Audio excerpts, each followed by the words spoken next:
Tuhan memberkati kita semua, saudara-saudara. Pagi hari ini saya mau ajak saudara-saudara kita melihat firman Tuhan. Saya kasih judul firman Tuhan pagi hari ini, proses. Proses. Haleluya. Saudara tahu proses? Proses itu adalah satu perjalanan untuk kita sampai kepada sebuah tujuan. Nah, banyak kali dalam perjalanan itu atau proses itu, saudara-saudara, banyak orang-orang yang akhirnya tidak bisa sampai kepada tujuan karena gagal di perjalanan, gagal dalam proses itu. Ya, saya berdoa kita semua sampai kepada tujuan yang Tuhan mau berikan kepada kita semua. Puji Tuhan. Mari sama-sama kita buka Alkitab kita dalam Amsal pasal yang ke-19 ayat yang kedua. Volumenya dikecilin aja dikit. Nanti kalau pas saya teriak gede ya. Oke. Ya. Amsal 19 ayat yang kedua. Amsal 19 ayat yang kedua. Amsal 19 ayat yang kedua. Yang sudah dapat katakan amin. Kita baca bersama-sama dengan suara keras. 2, 3. Tanpa pengetahuan, kerajinan pun tidak baik. Orang yang tergesa-gesa akan salah langkah. Saya tertarik dengan kalimat bagian B, saudara. Orang yang tergesa-gesa akan salah langkah. Apakah selamanya orang yang tergesa-gesa bisa salah langkah? Enggak selamanya. Ada orang yang geraknya cepat, enggak salah langkahnya. Ada orang yang set, dia berhasil, sukses. Ada. Tapi ada bagian-bagian orang yang akhirnya tanpa perhitungan. Kurangnya perhitungan. Saudara perhatikan baik-baik. Orang yang tergesa-gesa akan salah langkahnya. Tetapi saudara perhatikan, diawali dengan sebuah kalimat, tanpa pengetahuan, kerajinan pun tidak baik. Saudara boleh cepat, tapi harus dengan perhitungan yang matang. Itu maksudnya. Kalau tergesa-gesa, tetapi tidak dengan perhitungan yang baik, saudara, banyak kali kita akan salah langkah. Dengan kata lain, saudara-saudara, saya mau sampaikan kepada kita semua bahwa untuk sampai kepada sebuah tujuan atau sasaran, kita harus punya perhitungan yang baik.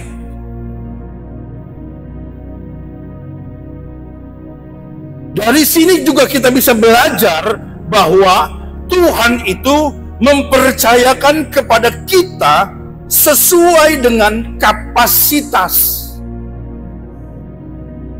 Apa itu kapasitas? Kemampuan seseorang. Tuhan mempercayakan kepada saya dan saudara itu sesuai dengan karunia yang Tuhan kasih. Ada banyak orang, itu bukan passion saya, itu bukan bagian saya, itu bukan keahlian saya tidak bisa. Dipaksa, saudara, akhirnya hancur. Tapi ada orang yang memang merasa bahwa ini bukan passion saya, ini bukan bagian saya, tetapi saya mau belajar di sini untuk saya bisa masuk ke area itu. Saudara-saudara, dari sebuah pelajaran, itu yang saya mau katakan sebuah proses, saudara lewati. Saya bisa sampai hari ini karena proses, karena perjalanan.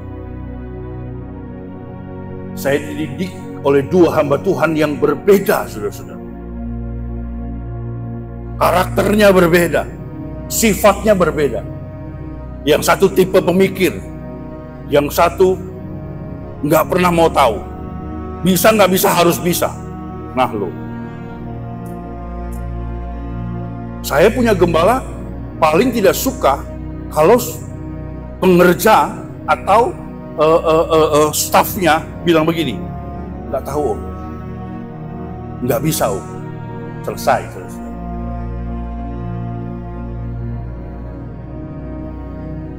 Nggak boleh ngomong nggak bisa, nggak boleh ngomong nggak tahu.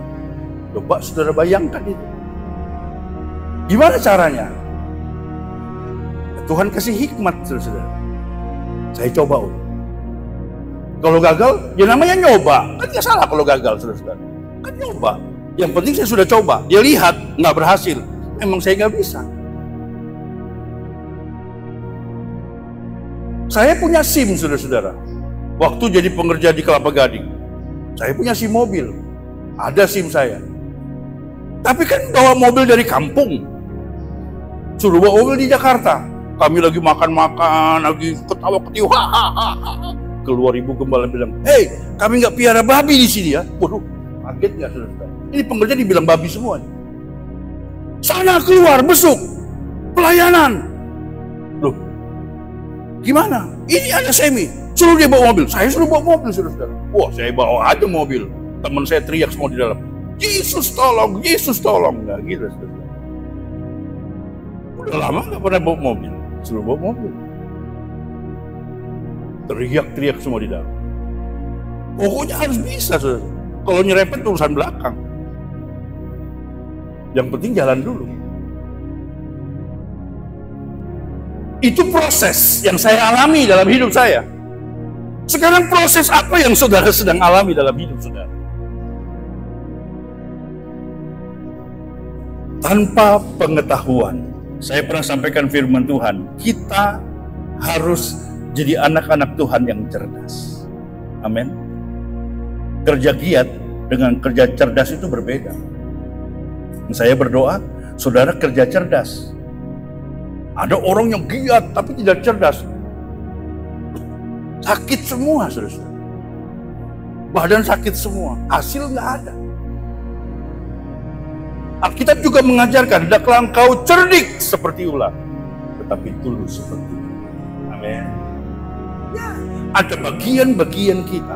Nah, mari kembali kepada kebenaran ini. Tuhan itu mempercayakan kepada kita sesuai dengan kesanggupan kita. Saya kasih contoh. Saudara buka Alkitab saudara. Dalam Matius pasal yang ke-25. Saya coba lompat-lompat. Saya ambil satu contoh saja. Ya, Matius 25 ini perumpamaan-perumpamaan. Salah satunya adalah perumpamaan talenta yang Tuhan kasih. Ada 3 kriteria dan perbedaan. Satu, Tuhan kasih 5 talenta. Yang kedua, 2 talenta. Dan yang ketiga, 1 talenta. Saudara perhatikan di sini. Beda-beda loh. 5, 2, 1. Nah, saudara lihat. Saya baca ayat yang ke-15. Mulai. Yang seorang diberinya 5 talenta, yang seorang lagi 2, dan yang seorang lagi 1. Masing-masing menurut kesanggupan. Garis bawahi Alkitab saudara kata ini. Masing-masing menurut kesanggupannya. Lalu ia berangkat. Allah itu memberi sesuai dengan kesanggupan. Jadi saudara jangan iri dengan sebelah saudara. Kok dia begini? Kok saya begini? Beda. Kalau engkau mau seperti itu, perbesar kapasitasmu. Belajar. Engkau punya pengertian, engkau punya kemampuan, engkau punya kemauan, Tuhan tambahkan itu. Tuhan akan percayakan hal-hal yang besar. Makanya firman Tuhan katakan, dimulai dari engkau setia kepada perkara-perkara yang kecil, Tuhan akan mempercayakan kepadamu perkara-perkara yang besar. Lompat di ayat yang ke-20, perhatikan. Hamba yang menerima 5 talenta itu datang dan ia membawa laba 5. Ada hasil dari kepercayaan yang diberikan. Tuhan sudah kasih kepercayaan kepada saudara. Tuhan sudah kasih kepercayaan kepada saudara. Tuhan sudah kasih kepercayaan kepada saudara. Kalau nggak ada amin, saya ulang lagi. Tuhan kasih kepercayaan kepada saudara. Suruh bilang amin, susah sekali jemaat ini. Heran. Saudara percaya bahwa Tuhan sudah kasih kepercayaan kepada saudara? Ya. Kalau saudara tidak mengembangkan, baca ayat ini, nanti baca di rumah ya. Tuhan ambil loh. Apa yang ada pada saudara Tuhan ambil. Tuhan ambil. Saudara punya kemampuan, saudara tidak mau tidak mau memberikannya kepada Tuhan, Tuhan ambil. Saya tidak nakut-nakutin. Tapi setiap kita jemaah Shekhinah harus semuanya melayani Tuhan. Bagian-bagian saudara beda-beda. Ya, Tuhan percayakan saudara dengan apa yang saudara punya, layani Tuhan dengan apa yang saudara bisa. Enggak terbatas kok, saudara. Nyapu gereja ini melayani Tuhan. Memperhatikan orang lain itu pelayanan. Jadi nggak ada orang yang nggak bisa melayani. Kalau saudara tidak mau melayani, Tuhan ambil setiap kapasitas yang Tuhan kasih. Terus, Tuhan, 5 talenta Tuhan percayakan kepadaku, lihat aku telah beroleh laba 5 talenta. Maka kata Tuannya itu kepadanya, perhatikan kalimat ini. Baik sekali perbuatanmu itu, hai hambaku yang baik dan setia. Saudara mau dengar kalimat ini? Saya rindu sekali mendengar kalimat ini. Baik sekali perbuatanmu itu, hai hambaku yang baik dan setia. Engkau telah setia dalam perkara kecil, aku akan memberikan kepadamu tanggung jawab dalam perkara yang besar. Masuklah dan turutlah dalam kebahagiaan Tuhan. Ini kapasitas besar, saudara. Orang yang dikasih 5 talenta, kan bedanya tadi 5, 2, 1. Yang 5 ini pun Tuhan tetap ngomong sama. Engkau sudah setia kepada perkara kecil. 5 itu di hadapan Tuhan kecil. Manusia yang membuat perbedaan-perbedaan. Ya bedalah saya dengan Pak Hartono. Pak Hartono punya toko, punya ladang. Saya nggak punya. Saudara yang membedakan. Apa Tuhan lihat itu? Enggak. Di hadapan Tuhan nggak itu yang dilihat. Yang membuat perbedaan-perbedaan itu adalah manusia, bukan Tuhan. Ya malu lah, dia kan naik mobil, saya naik motor. Emang dia motor, saya naik sepeda. Yang membuat perbedaan itu manusia, bukan kita. Bukan Tuhan, sorry. Tuhan nggak lihat itu. Tapi Tuhan lihat apakah kau sekarang mau masuk sebuah proses. Kalau saudara lihat seseorang yang sukses, berhasil, jadikan itu sebuah acuan. Saudara harus berkata, saya pun akan bisa. Karena saya punya Tuhan yang ajaib. Saya punya Tuhan yang sama. Pertanyaannya, mau nggak engkau diproses? Mau nggak engkau masuk pada proses itu?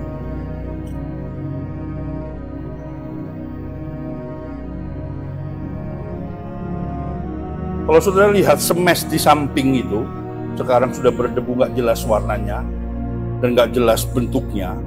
Itu motor saya pertama kali saya punya. Saudara nggak perlu bayangkan bagaimana saya naik itu. Bertahun-tahun saya naik itu. Jakarta Lampung, saudara.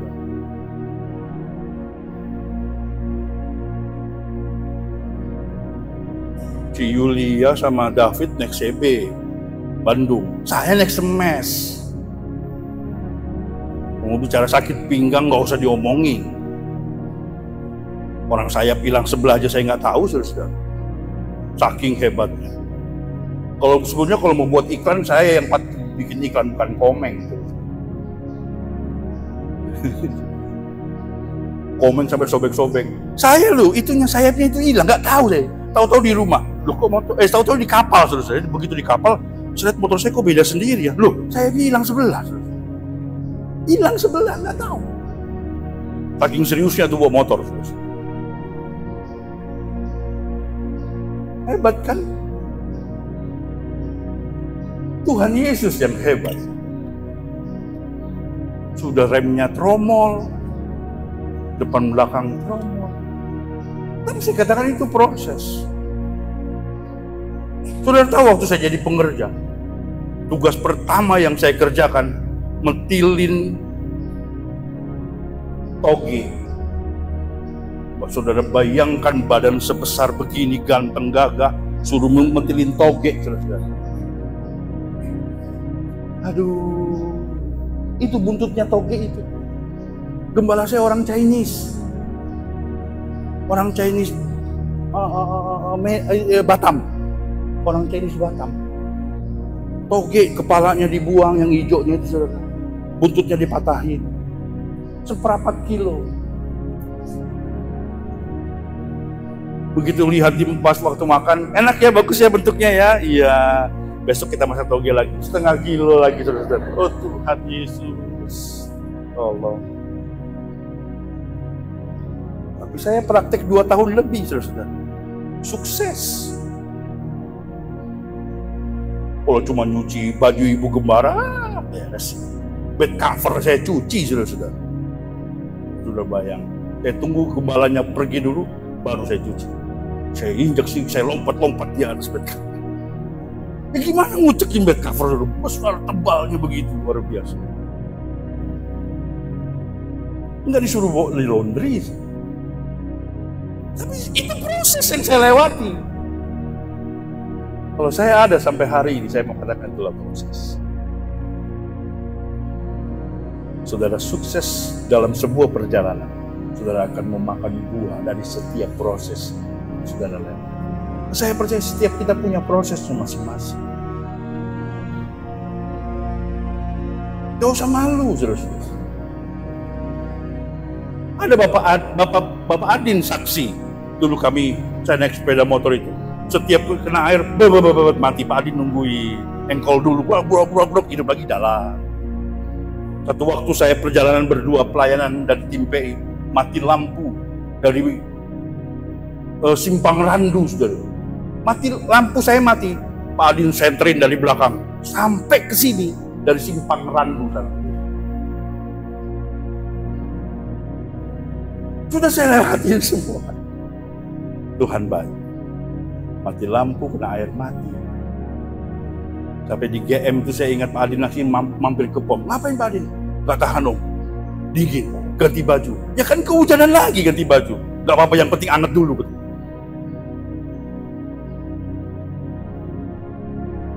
Itu proses, saudara-saudara.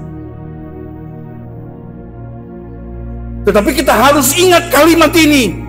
Masing-masing diberi Tuhan menurut kesanggupannya. Kalau hari ini saudara mau menyerah, saudara ingat baik-baik. Tuhan tidak memberi melebihi kapasitas saudara. Seharusnya kita kuat. Kitanya yang kolokan. Opo iku kolokan. Saudaranya yang baperan, bawa perasaan, gak kuat om. Memang yang ngasih proses saya, bukan Tuhan. Yang menilai Tuhan. Tuhan yang bilang saudara kuat. Ya gimana mau kuat om, liatin suamiku kayak begini om, aduh. Gak usah protes. Jalani. Karena kalau sudah menikah, yang nikmati pernikahan saudara. Buat anak-anak muda belajar. Kalau cinta itu semua, kan ada yang sudah bilang kan, yang bulat-bulat rasa coklat. Cinta nanti kalau sudah menikah, jalanin. Jangan sudah menikah, gak kuat kok, salah pilih, itu salah sendiri. Coba kemarin yang satu itu ya, enak aja, memang mainan. Apa yang sudah dipersatukan Tuhan tidak dapat diceraikan oleh manusia. Selesai. Saudara mau cerai? Saya pernah bilang sama jemaat, silahkan cerai, tapi konsekuensi tanggung. Jangan pernah menikah lagi.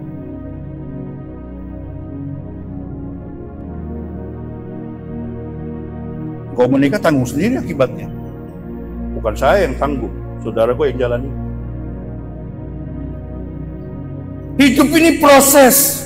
Dan masing-masing firman Tuhan katakan, diberi Tuhan proses itu menurut kesanggupan. Nggak lebih. Nggak lebih.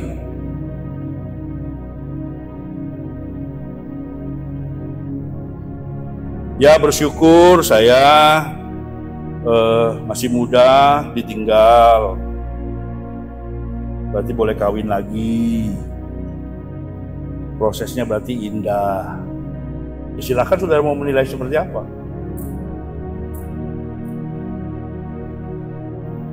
Karena dalam 1 Korintus itu kan jelas.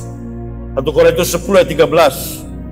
Ini ayat-ayat yang udah gak asing, saudara-saudara pasti tahu. Pencobaan-pencobaan yang kamu alami adalah pencobaan-pencobaan biasa yang tidak melebihi kekuatan. Kalaupun kau dicobai, Tuhan akan memberi jalan keluar. Karena Tuhan yang proses, Tuhan tahu kemampuan, dan Tuhan juga yang akan kasih jalan keluar kepada saudara. Tidak akan melebihi kekuatan. Nah, yang jadi masalah, saudara-saudara, kita ini ada di area, orang berkata, ini adalah era globalisasi. Semua harus serba cepat. Semua harus gesit. Sat-set. Akhirnya semuanya mau, saya pakai bahasa, karbitan. Saudara tahu buah karbitan dengan buah yang matang dengan alami beda. Dari bentuknya kelihatan yang karbitan lebih pucat. Lihat muka-muka yang pucat. Jangan-jangan karbitan. Maaf, belum pakai bedak. Saya percaya semua pasti sudah bedakan belum. Karena bedakan makanya ribut sama suami. Cepet, tin, cepet. Tanggung sedikit lagi.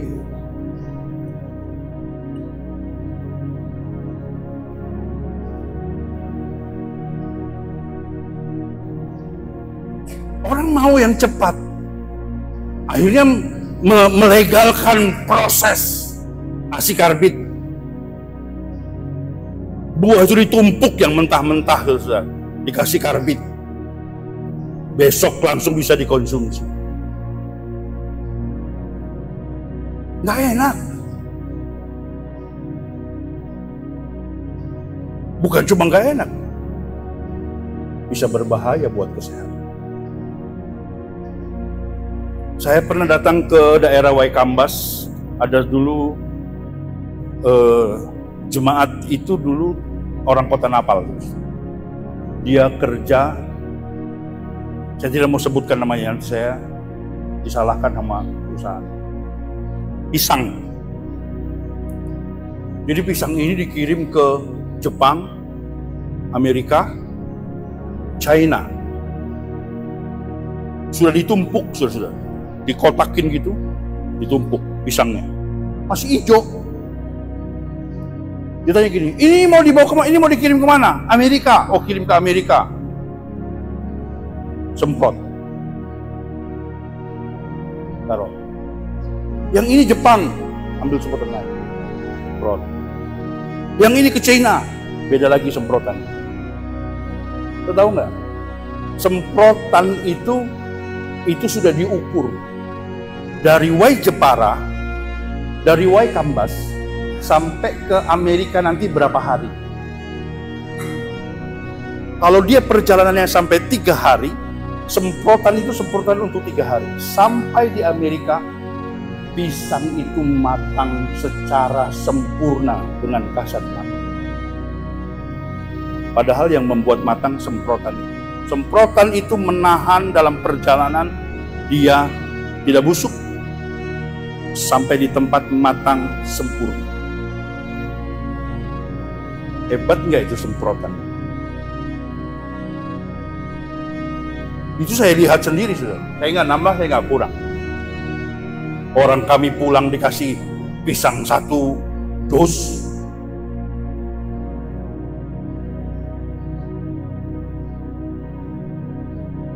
Ini karbit sebetulnya kan? Sama dengan karbit. Semua dipersiapkan bisa dikonsumsi dengan mudah. Tapi sesuatu yang karbitan, ujung-ujungnya nggak baik. Ujung-ujungnya nggak. Berapa banyak orang baru pertobatan, Wah, langsung dieluk-elukan. Kenapa nggak masuk di sebuah proses terlebih dahulu? Belajar tentang firman, mengerti tentang hati hamba, baru di situ bisa dilihat kapasitas yang sesungguhnya. Saya berdoa 3 hamba Tuhan yang bersaksi tadi, mereka tetap mau masuk dalam sebuah proses. Dulu saya keluar sekolah Alkitab, mati pun siap, saudara. Nggak mikir, belum kawin. Saya ditempatkan di situ Bondo yang lagi perang-perang. Waktu oberpoleh itu, saya di depan berdiri begini, jaga gereja. Pokoknya mati, siap, syahid, saudara, sorga. Betul itu. Terus saya ditempatkan di gereja yang dibakar. Setiap kampanye lewat, mereka teriak, oberpoleh, bakar ulang. Saya disuruh sama gembala berdiri di depan pintu gerbang. Saya telepon teman saya, kamu di mana? Hotel bro, ngungsi. Wah, dia di hotel, saya disuruh berdiri di pintu gerbang.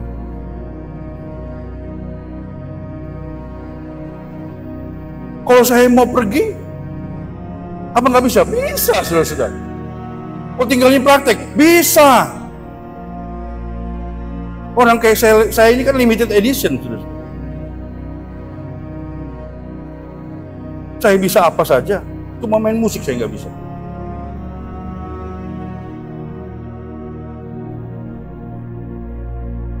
Saya yakin saya bisa diterima dimanapun. Tapi saya mau belajar terima proses ini.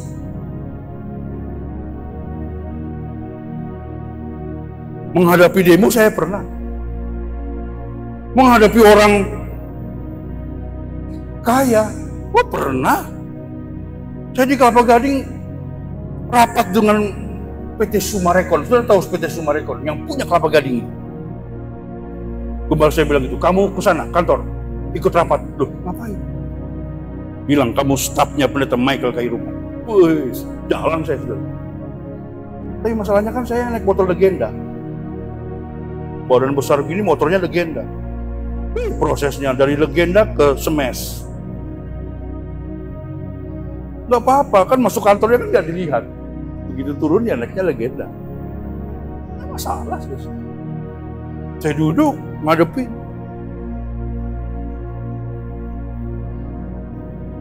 Itu proses buat saya. Saya dulu bingung, waduh dari kampung gini ngadepin orang gini gimana? Ikut rapat ini, gimana caranya? Masuk ke kantornya saya bingung, lantai berapa? Lantai sekian. Pokoknya yakin aja, saudara. Yang penting yakin. Oh, kita punya Tuhan yang besar. Saya juga punya prinsip itu. Saya berjalan bersama dengan Tuhan. Roh yang ada di dalam saya lebih besar daripada semua roh yang ada dalam dunia ini. Bukan PD nggak jelas, terus. Over PD bahaya loh. Kita harus punya sebuah keyakinan bahwa kita punya Allah yang besar yang menyertai hidup kita. Nggak perlu takut. Orang mau bilang apa, kiri kanan, udah nggak usah di situ mah nggak mungkin. Mana mungkin laku kamu buka di situ. Siapa yang pernah lihat Daud di padang sono? Gak pernah ada orang tahu. Ada orang pernah dengar tentang Daud? Gak ada orang pernah dengar tentang Daud. Tapi tiba-tiba dia diangkat jadi raja. Siapa yang promosikan? Tuhan. Tapi Daud lewat sebuah proses. Saya akan ambil contoh satu anak muda yang luar biasa, namanya Yusuf. Umur 17 tahun, Yusuf mulai namanya disebut. Kejadian 37. Saya baca ayat yang kedua. Inilah riwayat keturunan Yakub. Yusuf tatkala berumur 17 tahun. Jadi masih muda. biasa mengembalakan kambing domba bersama-sama dengan saudara-saudaranya, anak-anak Bilha dan Silpa, kedua istri ayahnya. Dan Yusuf menyampaikan kepada ayahnya kabar tentang kejahatan saudara-saudaranya. Integritas seorang Yusuf mulai kelihatan pada waktu dia berusia 17 tahun. Dia nggak mau ikut-ikutan dengan kakaknya yang suka berlaku tidak benar. Salah satu pembelaan Tuhan buat saudara, saudara akan melewati sebuah proses dengan baik kalau saudara tidak mau ikut-ikutan orang-orang melakukan hal yang tidak benar. Salah satu proses yang saudara akan nikmati dalam hidup saudara, kesuksesan terjadi kalau saudara tidak mau ikut-ikutan orang melakukan hal yang tidak benar. Salah satu proses yang saudara akan alami dalam hidup saudara menjadi orang yang berhasil sukses kalau saudara tidak mengikuti orang yang melakukan tidak benar. Itu tidak amin lagi, saya ulangi 70 kali. Kok perkataan firman gak mau diaminin sih? Apa saudara masih mau ikut kedagingan saudara? Masih mau kompromi dengan dosa? Halo? Halo?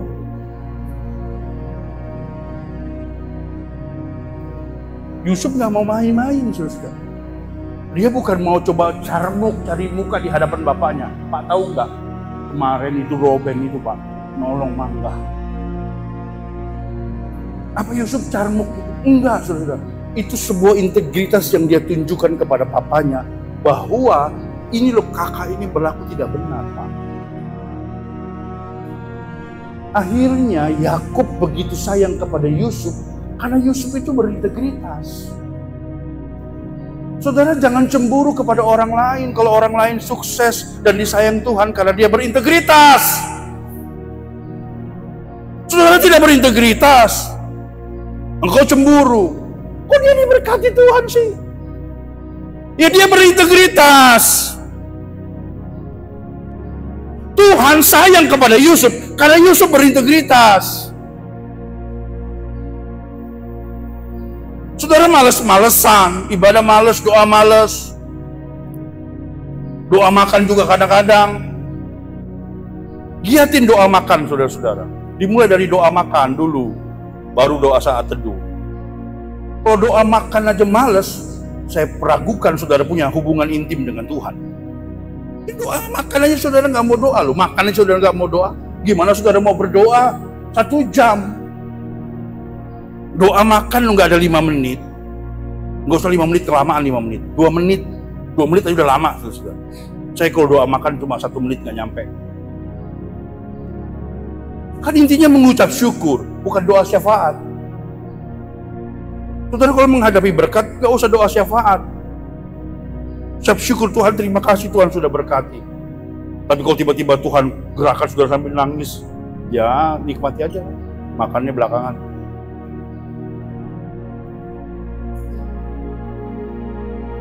Karena saudara terharu kan, tiba-tiba ada ayam. Loh, Tuhan bisa pakai berbagai macam cara.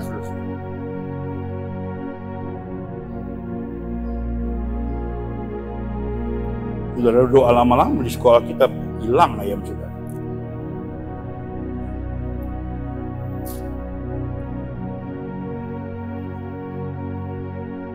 Yusuf bukan mau cari muka, enggak. Tapi Yusuf menunjukkan bahwa dia adalah orang yang berintegritas. Saya lanjut, saudara-saudara perhatikan ya. Yusuf itu menyampaikan kepada ayahnya kabar tentang kejahatan saudara-saudaranya. Ayat berikutnya baru Yusuf jadi berbeda karena perhatian ayahnya. Dikasih jubah yang lain, jubah maha indah. Kenapa saudara-saudara? Sekali lagi, karena Yusuf berintegritas. Saudara kalau mau dapat perhatian Tuhan, jadilah anak-anak Tuhan yang berintegritas. Saudara nggak perlu cari muka kepada saya. Saudara nggak perlu tunjukkan kepada gembalamu ini tentang kesetiaan saudara. Tapi tunjukkan kepada Tuhan kesetiaan, keseriusan kepada Tuhan. Kalau saya bisa perhatikan saudara, hanya sekedar itu. Tapi kalau Tuhan yang kasih perhatian kepada saudara, plus, saudara akan dapat. Milikilah sebuah prinsip, gembala boleh nggak tahu, tapi Tuhan tahu. Orang bisa nggak tahu, tapi saya percaya Tuhan tahu, Tuhan lihat. Tuhan tahu kalau saudara sebentar sedang dalam proses. Tuhan tahu kalau saudara sebentar sedang menghadapi masalah. Tuhan tahu saudara sebentar sedang dalam pergumulan. Tuhan tahu persis. Tapi kalau engkau setia, saudara akan lihat hasil yang dahsyat luar biasa.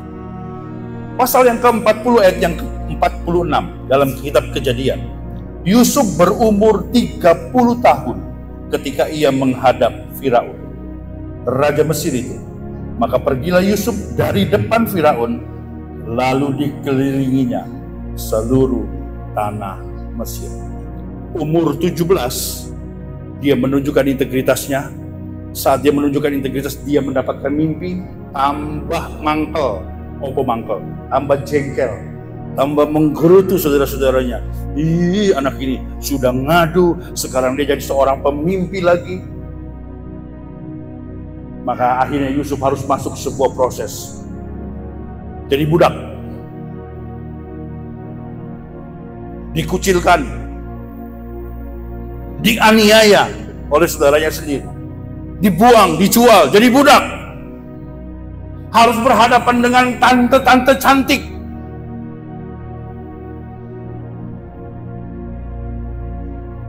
Ini semua beda-beda loh prosesnya, saudara. Pertama tubuhnya. Kan dia dianiaya tubuhnya. Dia dimain area kisisnya. Dari tubuh daging sampai ke psikis, sampai ke hati, sampai ke perasaan. Karena yang melakukan itu adalah saudaranya.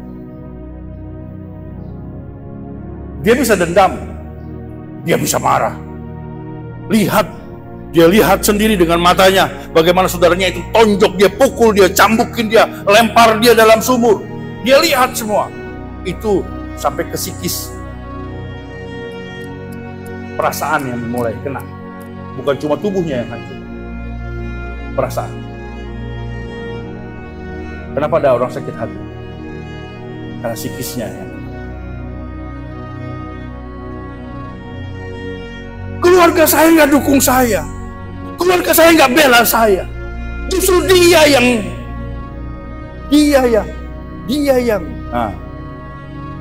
sakit hati, kepahitan.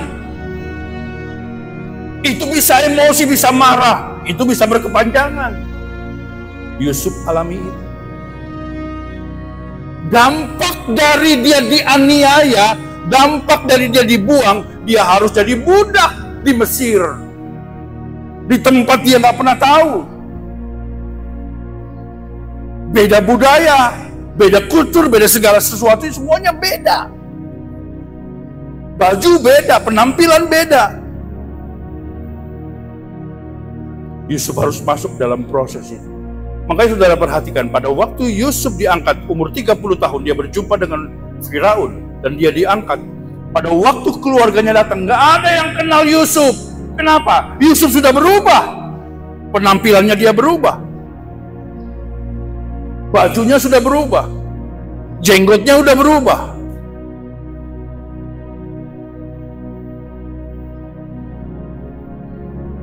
Nggak ada lagi yang ciran Yusuf. Dia taunya adalah orang Mesir. Ini kepercayaannya Firaun, kepercayaannya raja, tangan kanannya raja. Berbeda semua, saudara. Yusuf harus mengubah sampai kepada identitasnya. Tapi saudara perhatikan, hatinya tidak pernah berubah.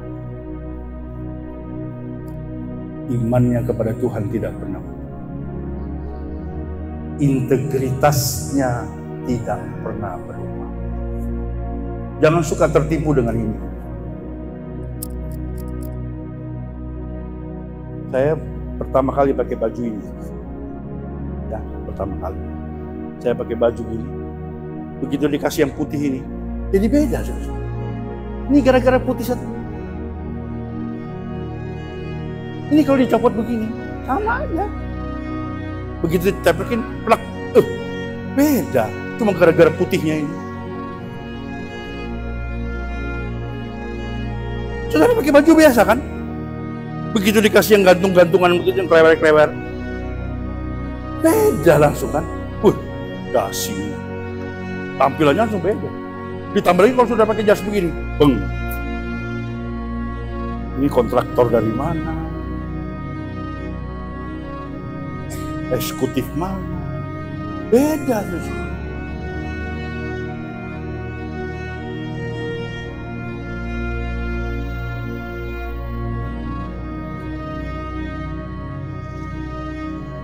Yusuf itu beda.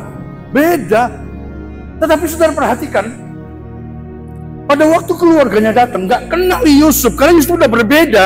Dia sudah sama persis kepada orang Mesir. Hati-hati ya dengan kalimat ini ya. Jangan saudara pakai kalimat yang saya katakan ini, saudara kata begini, berarti boleh dong nggak ke gereja. Yang penting hatinya. Saya nggak ke gereja om, tapi hati saya tidak terkontaminasi. Saya tetap kepada Tuhan. Hei, Yusuf di Mesir, Bapak Ibu, saudaraku. Engkau boleh nggak ke gereja, tapi engkau di Madinah sana. Ya memang saudara nggak bisa ke gereja, gitu loh. Jangan pakai bahasa ini melegalkan saudara untuk tidak boleh dong tidak ke gereja. Yang penting hatinya tidak terkontaminasi. Saya tetap Yesus, saya tetap percaya Tuhan. Yang penting di rumah nggak menyakiti orang, tapi hati saya.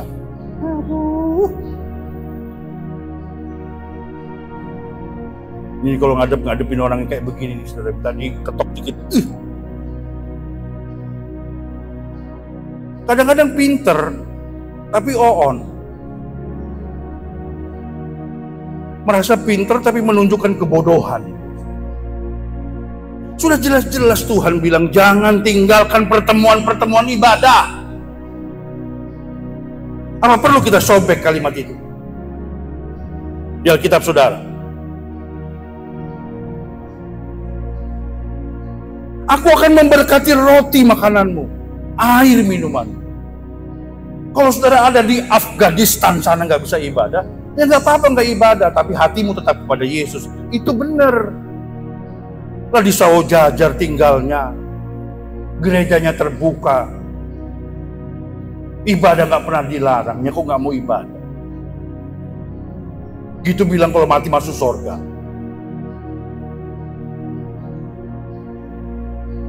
Saudara kalau ketemu dengan orang gitu ngomong gitu, bilang sama dia, mikir. Emang cuma cah lontong dong yang saya bilang mikir. Sorry saudara-saudara, tapi ini kebenaran. Saudara harus masuk dalam sebuah proses.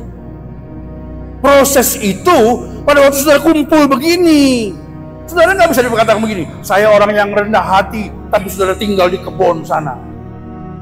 Rendah hati dari mana? Lu nggak pernah ketemu dengan orang.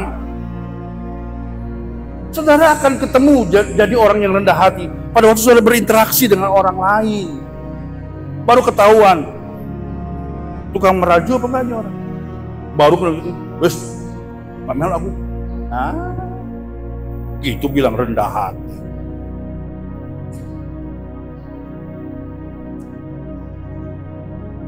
Orang yang purian, boleh purian itu. Apa bahasa Indonesianya puri, saudara? Ada yang bisa kasih clue kepada saya? Nesu. Apa pun yang nesu itu? Ngambek. Dikit-dikit ngambek. Dikit-dikit ngambek. Anak Tuhan yang kayak begitu, saudara-saudara. Aduh. Susah loh.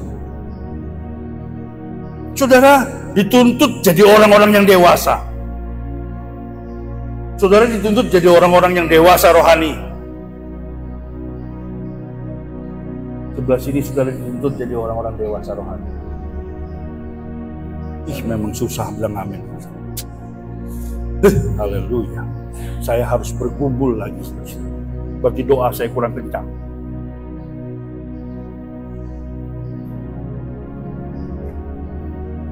Saudara harus jadi orang-orang yang dewasa. Orang yang dewasa itu nggak selalu harus diperhatikan. Orang yang dewasa itu memperhatikan. Kalau saudara mau butuh perhatian, berarti saudara bayi. Saudara anak kecil. Anak kecil itu, kalau yang satu dikasih permen, yang satu enggak, marah dia. Kenapa aku nggak dibeliin? Kan gitu saudara. Padahal dia nggak dibeliin karena dia sakit gigi.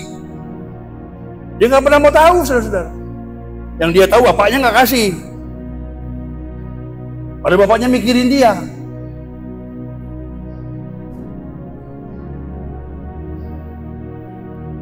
Yusuf 13 tahun masuk prosesnya Tuhan. Baru sampai kepada tujuan yang Tuhan mau nyatakan dalam hidup Yusuf. 13 tahun. Saudara berapa tahun? Kalau hari ini kita ada dengan berkat-berkat yang Tuhan kasih. Coba saudara lihat 5 tahun ke belakang, 10 tahun ke belakang. Bagaimana dengan hidup saudara? Dengan hari ini. Kalau nggak ada kemajuan, berarti something wrong tuh. Ada sesuatu. Saudara harus koreksi diri. Tapi kalau saat ini saudara ada, belajarlah mengucap syukur. Tuhan, saya percaya saya masih dalam sebuah proses. Tapi saya akan terus setia dalam proses ini. Sampai saya menyaksikan karya-Mu yang dahsyat dan luar biasa Tuhan kerjakan. Daud masuk proses, jangan saudara pikir dia nggak dalam masuk proses. Daud itu di Samuel loh, datang ke rumahnya Isai. Samuel sendiri yang tuangkan minyak, mengurapi Daud menjadi raja. Hari itu sah Daud jadi raja. Tapi apa Daud langsung bilang begini sama Saul? Turun bro, turun. Gue diurapin, gue raja. Enggak. Justru dia mulai merangkak dari bawah. Tampil dulu, masuk proses dulu. Berhadapan dengan Goliat yang semua orang takut, Daud tampil. Setelah dia menang itu enggak langsung juga jadi raja. Dia masih tetap menjadi pemain kecapi. Tetap main musik Daud. Walaupun dia sudah diangkat jadi mantunya raja. Kan Saul bilang, siapa yang bisa ngalahkan dia? Aku kasih anakku. Daud yang menang. Dikasih anaknya Saul. Jadi mantunya raja loh. Naikkan jabatan. Tapi tetap main kecapi.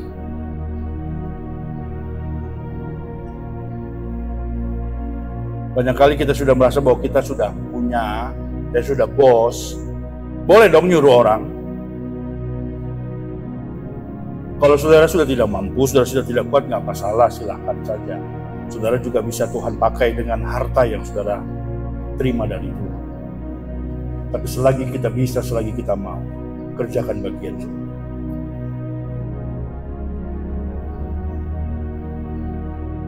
Kemarin kami ngobrol saudara-saudara bersama dengan 3 pengerja ini, kami ngobrol hamba Tuhan ini. Terus Pak Sinambela bilang begini, Om jangan sungkan-sungkan, saya tahu Om tuh orangnya sungkanan. Jangan sungkan-sungkan Om, suruh-suruh kami, marah-marahin. Marah-marahin, enggak gitu ya, enggak marah-marahin. Jangan sungkan-sungkan. Saya bilang, saya sebagai hamba Tuhan, saya juga punya prinsip. Selama saya bisa kerjakan, selama saya mampu, selama saya bisa, saya nggak akan suruh. Saya akan tetap kerjakan.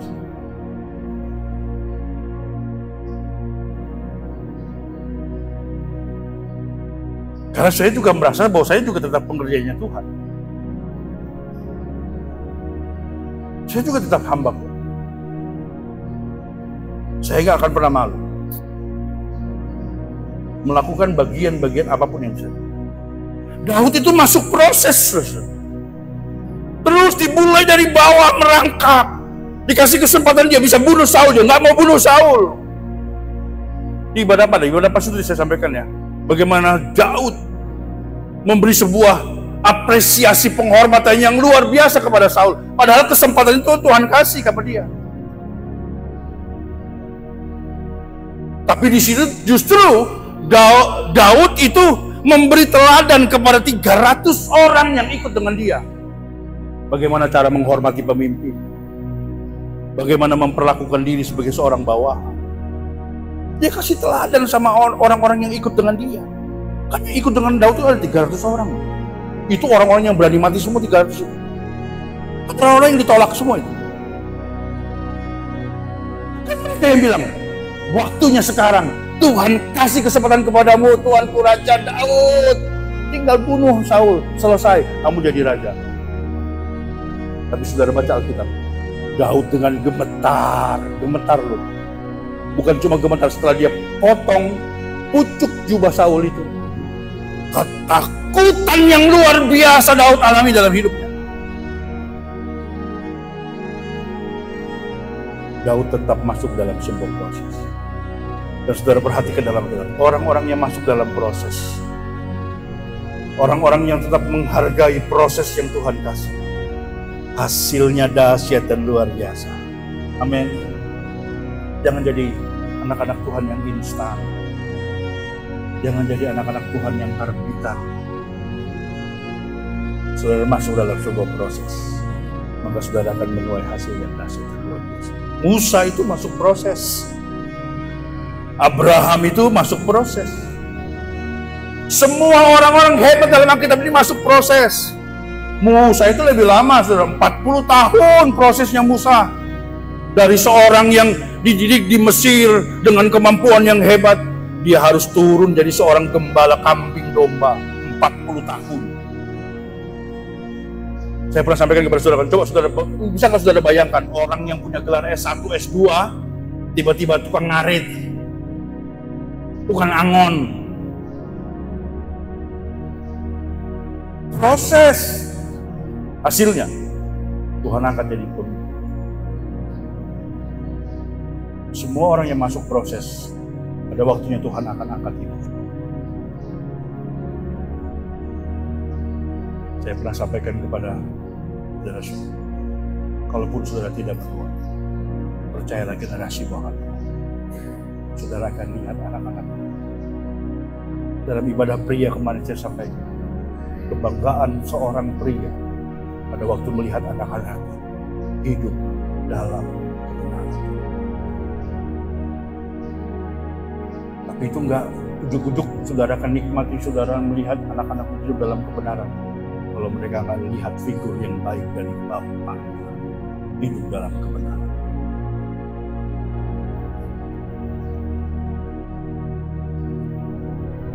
Saudara tuntut anak saudara, kamu harus hidup benar ya, kamu harus sungguh-sungguh dengan Tuhan ya. Saudara sendiri main-main.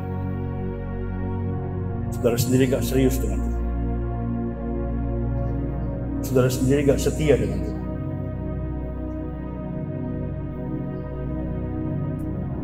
Ayo sekarang belajar ngaca. Belajar introspeksi. Ngaca bukan hanya untuk kecantikan saudara, tapi ngaca supaya saudara lihat bagaimana sikap hidup saudara. Itulah engkau di hadapan Tuhan. Proses akan menghasilkan sesuatu yang luar biasa. Pengkhotbah pasal 3 ayat 11 jelas berkata, Ia membuat segala sesuatu indah pada waktunya.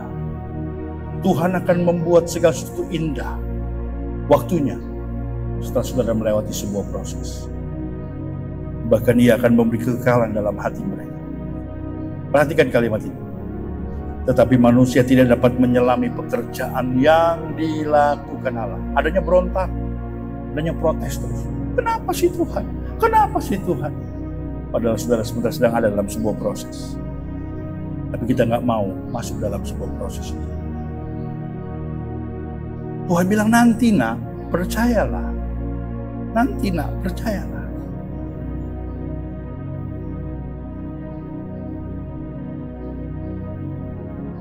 Jangan cepat-cepat mau bereaksi.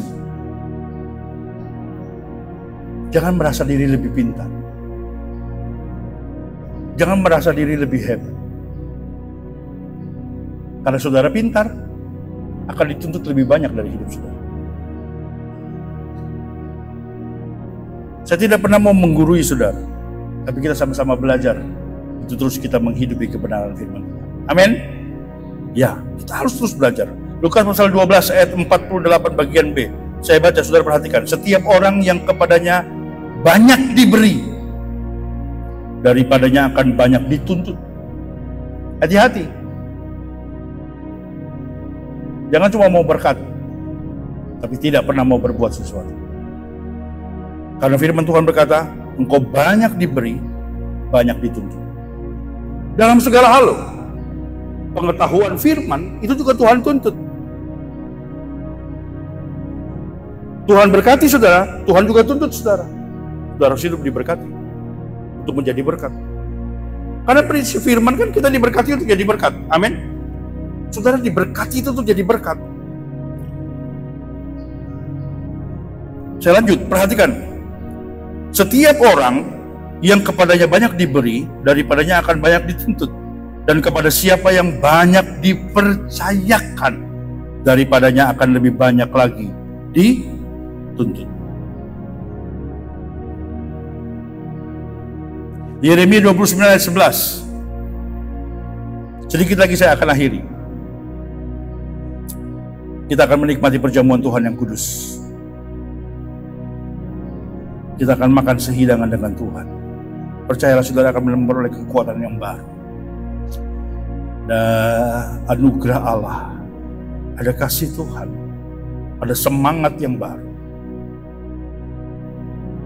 Semangat harus terus berapi-api. Doakan ketiga pelayan-pelayan ini, bukan semangat-semangat di awal-awal, tapi terus semangat di dalam Tuhan.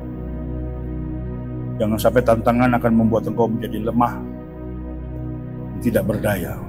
Tapi teruslah, biar api itu terus menyala. Sebab aku ini mengetahui rancangan-rancangan apa yang ada padaku, pada Tuhan, mengenai kamu, mengenai saya dan saudara. Demikianlah firman Tuhan, yaitu rancangan damai sejahtera, bukan rancangan kecelakaan. Jadi Tuhan itu tahu bukan rancangan kecelakaan. Tapi kalau hari ini saudara belum berhasil, saudara sedang dalam proses. Amin.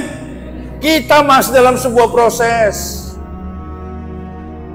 Anak-anak muda, engkau dalam sebuah proses. Jadilah anak-anak muda yang dengar-dengaran. Jadilah anak-anak muda yang taat kepada orang tua. Jangan suka bantah. Dengar baik-baik. Jangan suka bantah orang tua. Engkau bantah orang tua, engkau gak akan punya masa depan. Karena firman Tuhan jelas, hormati ayahmu dan ibu. Engkau akan panjang umur, bahagia di bumi. Engkau akan berhasil. Tuhan gak tuntut yang lain kok. Tunduk, hormat sama orang tua. Om gak tahu bapakku, om bapakku itu kolotnya, ampun. Hei, kita nggak tulis mau kolot, mau keriput, mau hitam, mau keriting bapakmu, apapun bentuk bapakmu, hormati. Ibumu kayak mana ya semua, ya ampun ibuku itu. Tuhan nggak pernah mau tahu itu, kita nggak tulis itu. Hormat. Yang masih punya orang tua, kasih penghormatan. Itu akan diberkati.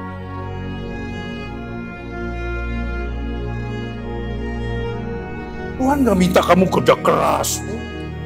Belajar dulu dengan hormat, tunduk, taat dulu. Nanti bagianmu pada waktu engkau bekerja, lihat hasilnya luar biasa. Tuhan akan berkati. Saya mau katakan, tunduk, hormat itu proses buat anak-anak. Tuhan tempatkan orang tuamu itu bukan sebuah kebetulan. Dia memang Tuhan kasih yang cerewet sama saudara. Waduh ibuku itu om, ya ampun, gak bisa lihat seperti kita tuh. Ya langsung sengaja Tuhan kasih, kalau gak dicerewetin gitu kamu. Gajulan. Karena rancangan Tuhan itu rancangan damai sejahtera. Gak ada rancangan Tuhan kecelakaan buat hidup kita, gak ada. Semuanya Tuhan siapkan yang terbaik. Tapi hari ini kita harus masuk dalam sebuah proses. Sampai rancangan damai sejahtera itu jadi bagian milik saya dan saudara. Yuk kita berlomba-lomba. Kita melakukan bagian kita yang terbaik.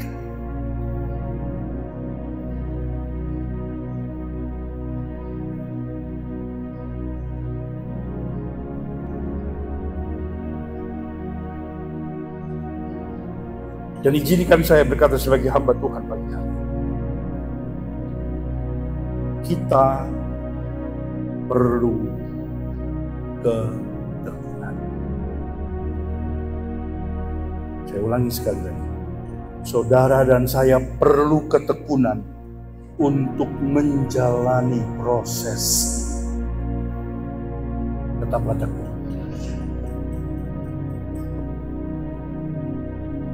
Jangan berontak. Jangan melawan. Tekun. Masuklah dalam sebuah proses itu, tekunlah di dalam.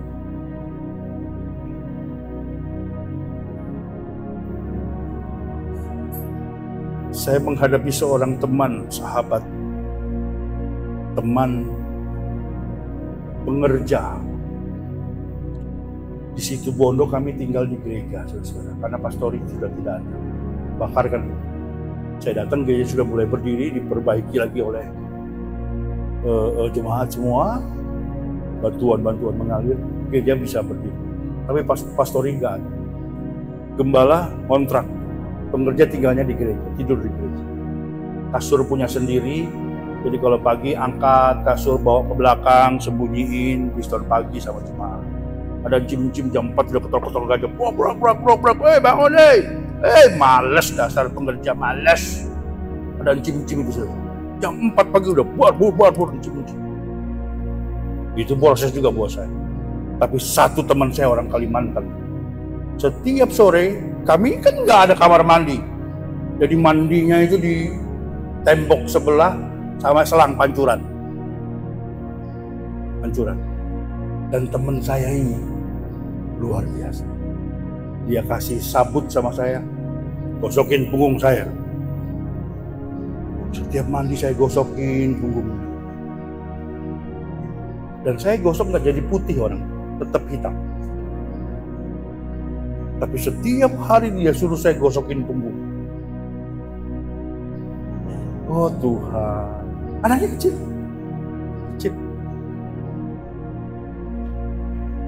Ya nggak kecil-kecil bener sih, ya.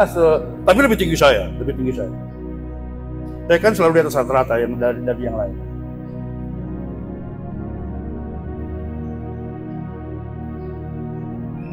Setiap dia minta saya gosok, saudara. Saya gosok ke teman di bareng. Tapi saya nggak hombreng ya. Dan saudara pikir, hombreng. Enggak hombreng, saya normal. Hombreng. Tapi saya tahu itu sebuah proses buat saya. Aduh, saya menghadapi teman saya satu itu. Luar biasa. Tapi itulah, Tuhan tahu kapasitas. Akhirnya dia keluar juga. Saya jadi pengerja sendirian di sana. Oh, semua selesai juga kok. Ada dia, selesai. Waktu dia nggak ada, saya sendirian, selesai juga kok. Bisa saya kerjakan semua. Gembala saya itu kalau khotbah, saudara tahu bahwa dosa itu tidak terlihat, saudara. Seperti ini, dia langsung colek jendela. Oh, kotor. Saya pengerja di bawah. Kelihatannya bersih, saudara ya. Gereja ini bersih. Yes. Oh, kotor. Diulang-ulang. Besok akhirnya saya lap. Saya pengerja sendirian dari toilet, WC, masak, nyapu semua.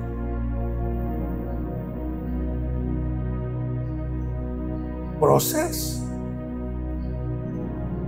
Tapi kalau kita ada sampai hari ini,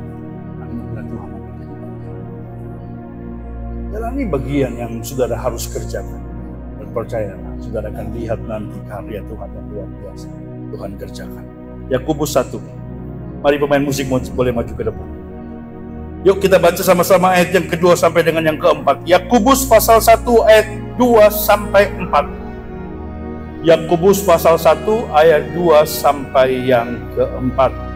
Amin.